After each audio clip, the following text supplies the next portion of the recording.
Weather and life both change quickly. Do you have a farm estate plan? You need to learn the best option to help your family avoid or minimize federal estate taxes and other costs. I'm Brad Swenson, President of Swenson Investments and Commodities.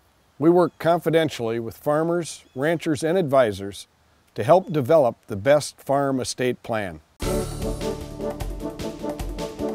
Brian, we talk about weed control in fields all the time, but I tell you what, I can't get any rest when I go home unless the weeds in my lawn are under control, and my wife will be on me about it.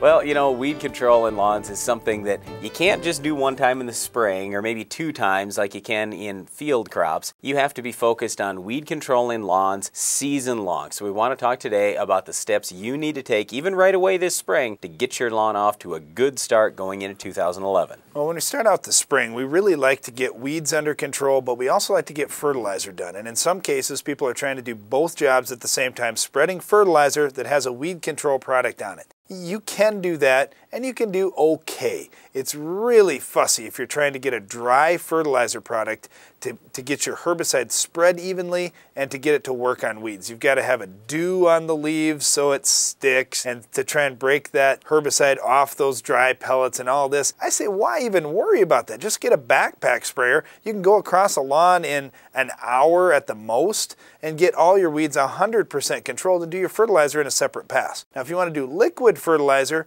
that's a different story. You could potentially do that with your weed control product. The problem that we see doing the fertilizer and weed control at the same time is you get so much burn. If you get too much burn on your grass and on the weeds, they may not take the herbicide in very well, so I prefer to do that in 2 separate passes in the spring. Well, getting specific here on what you could use in your farm or just if you're living in town, you've got a lawn period. The most popular product for many, many years has been 2,4-D. Now, right away when I say 2,4-D, there are a lot of people that will confuse that with some other products that used to be on the market that were more dangerous, but most forms of 2,4-D are relatively safe to humans and animals. The thing with 2,4-D though is it can drift. In other words, it can move off target and it can injure things like flowers and trees. So in the upper Midwest, we prefer spraying 2,4-D real early in the spring, like mid-April, for example, on our own farm, and then again late in the fall, like mid-October, for example. And in both of those cases, we don't really have a lot of leaves on trees, we don't have flowers that are up, so we don't have to worry so much about the off-target drift. So again,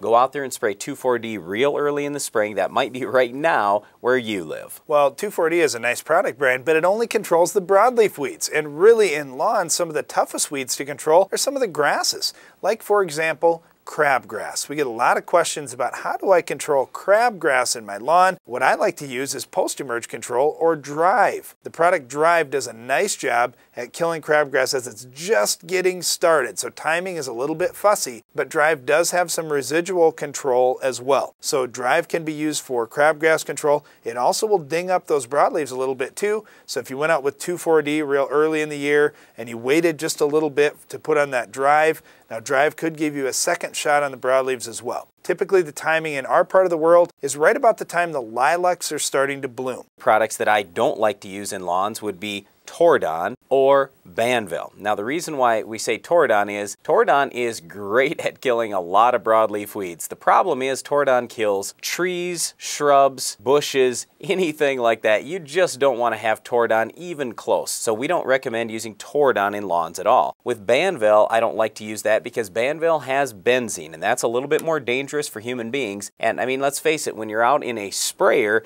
you've got a tractor cab and you've got a filter that's going to protect you in the air that you breathe to some degree.